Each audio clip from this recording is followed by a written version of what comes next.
Welcome back to the Power in Your Voice podcast. We would like to first say thank you to those who tune in week after week, those who share the link on various platforms. Thank you. Y'all, this season, we are excited to bring you some hot and new topics. We are ready to push you further into your destiny. If you feel stuck or even overwhelmed, I want you to tune in and have a mind of expectancy, because we believe that if you challenge it, it will change.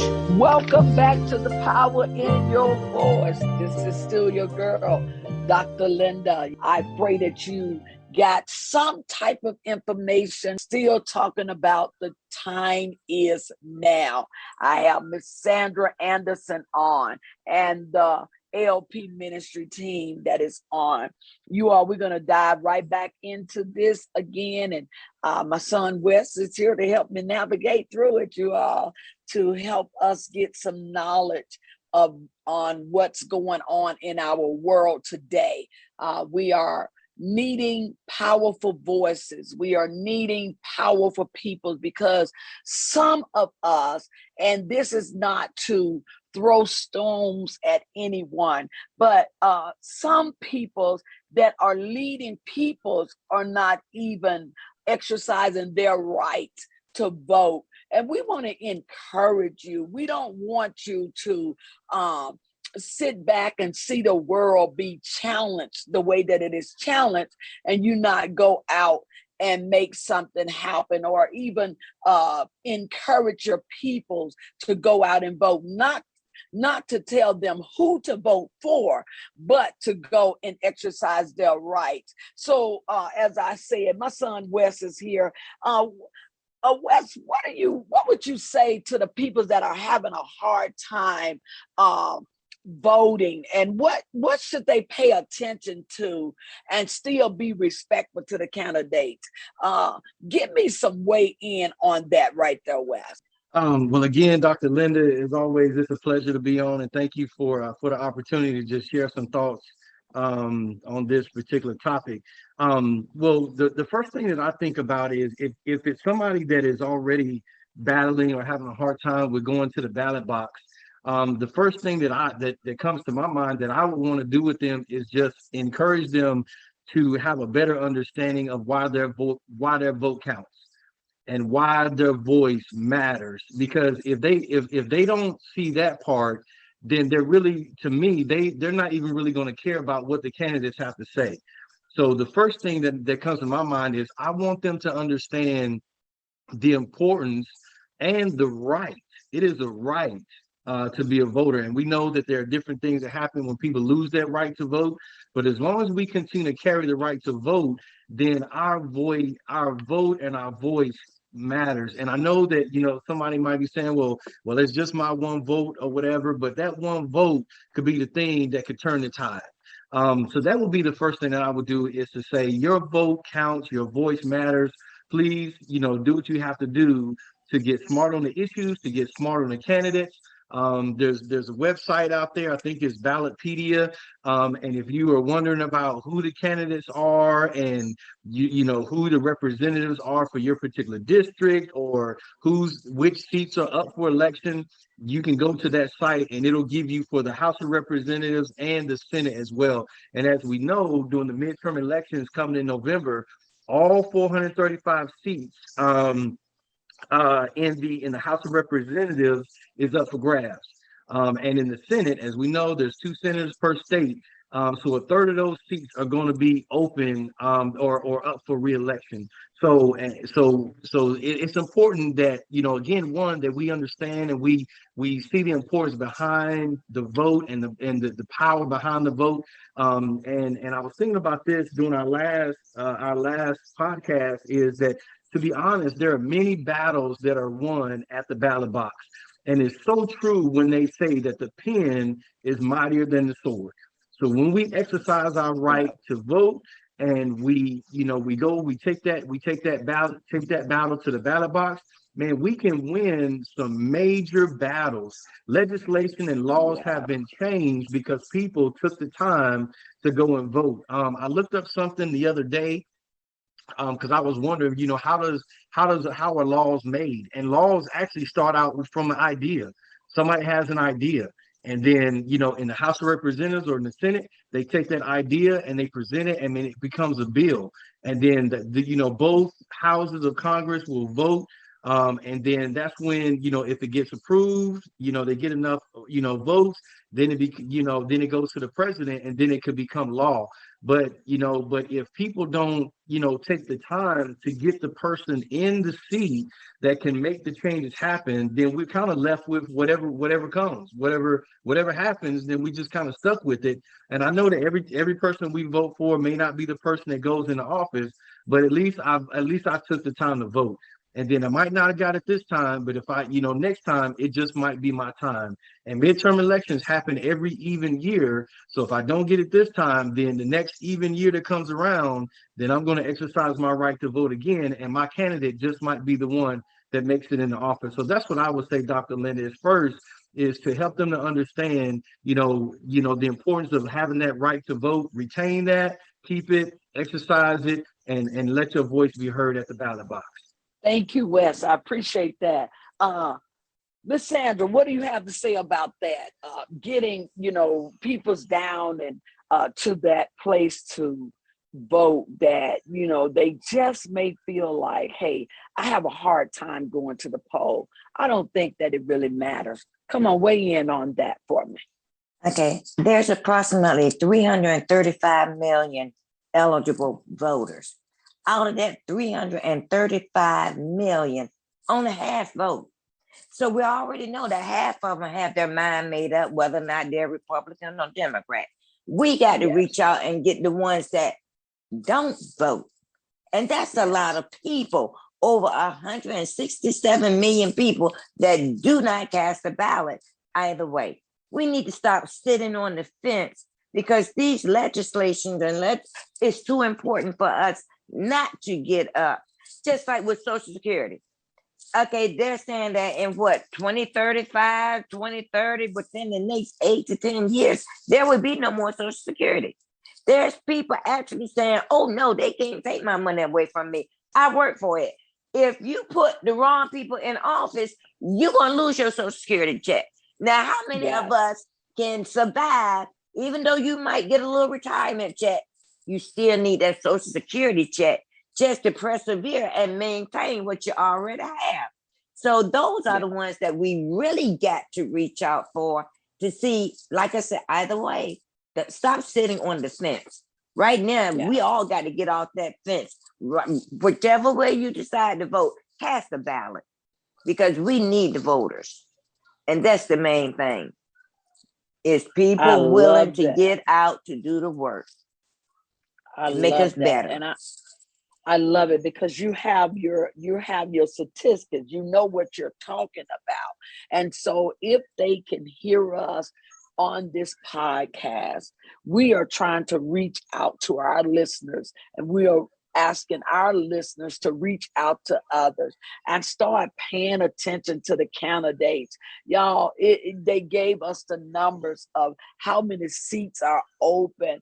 Let's go to our Chamber of Commerce and let's find out what is going on. Where are they holding these meetings so we can hear, so we can make a decision of who we want to sit in the seat for us, and then hold them accountable for what they promised us. We don't want anyone getting in that seat and then telling us what they're going to do and then they don't do it. That's why we go and we exercise our rights to vote. Come on, Davion and Jada. Come on, talk to me about this is the time. Hey everybody. So I would say I'm one of the people that everybody's been talking about that's been okay with being ignorant for a very long time. And I found myself struggling to pray for the victims of the shooting in Uvalde, and because I didn't know what to pray for them. And then my church, we got to discussing it and we all got to praying for them. And the Lord actually gave us wisdom. And it's like, we want something to change so bad, but here's something that we can actually do that's tangible. We can get out there and learn and go and vote. And so I would say for the younger crowd, because I know a lot of younger people don't really care about politics. We feel like that's something that you kind of pick up as you get older. But if we really want to make a difference, we have an opportunity to do so now. And I would say for those of us, because this has been my perspective, for those of us that think like, I don't know where to start or I don't know what to do. The younger crowd is either in school or just gotten out of school. And so we know how to do that research and we know how to go find the information. We can't just stick with social media and see what the majority is saying from the people that we're following, but we have to actually use Google and use these news outlets and use what we have so that we can get informed and make a difference. Because like they were saying earlier, we think that the laws and the policies that they're passing don't matter or they don't pertain to us. But there's things like abortion, there's things like minimum wage, there's things like just our pay rates and everything that pertains to us. These people that are in these positions in Congress and the presidents and everything, they're making those decisions. So why wouldn't we go out and do something and put our input in and just make a difference? And that's just what I would say. You're never too young to get out there and actually try to understand and do what you can. Don't go into the ballots like it was said before and just pick and choose and be like, Lord, help me. But try to understand who you're choosing and why. Thank you, Jada. Davion, would you like to weigh in on that? Yeah, I'll weigh in. This is good because I'm seeing it from a whole nother perspective. I'm like, man, I ain't been voting. I need to vote because honestly, it makes me think about the fact that like you always hear people complain about what's going on in the country and like they complain amongst each other. That ain't doing nothing.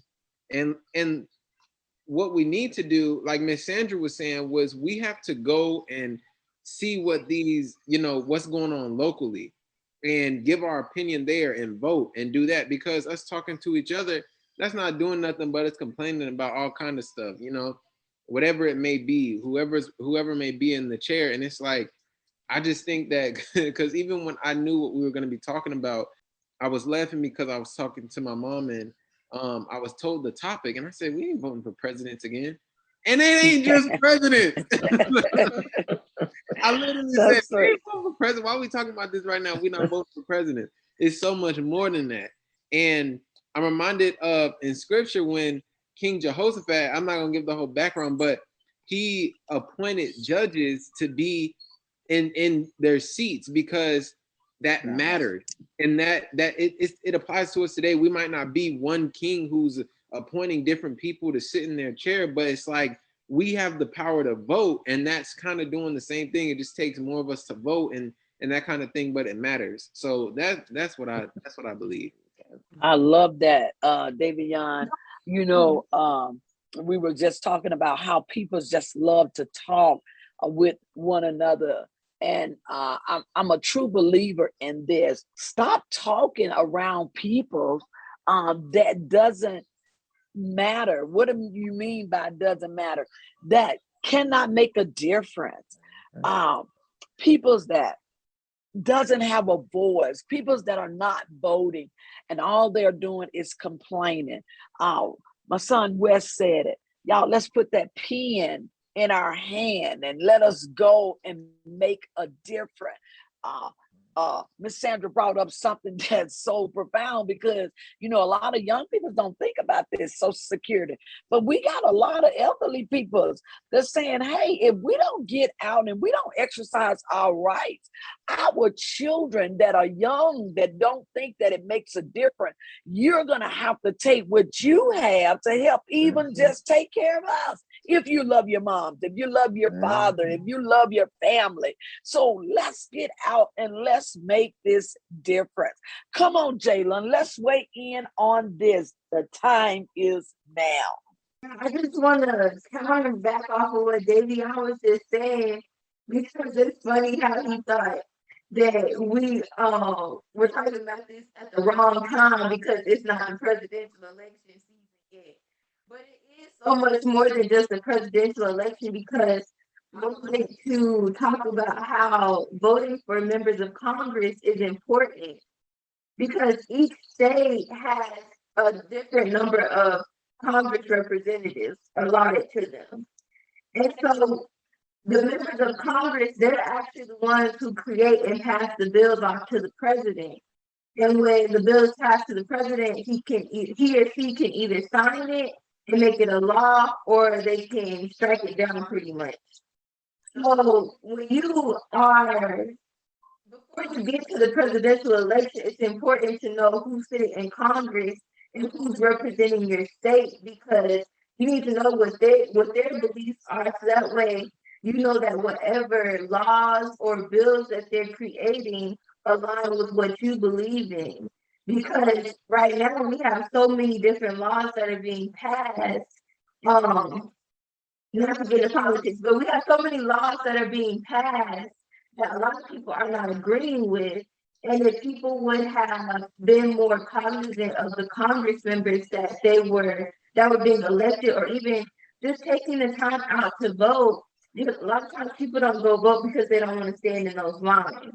But when you just take the time out to go stand in that line for a few minutes and cast your ballot, that makes a difference on the Congress members that are sitting in your seat to represent your state, who have a closer proximity to reaching the president than you do. So your voice does matter because although you're not the one that's sending the bills off to the president, you're electing a representative that is able to pass something off to the president. So you need to make sure that what they're passing is a representation of what you believe.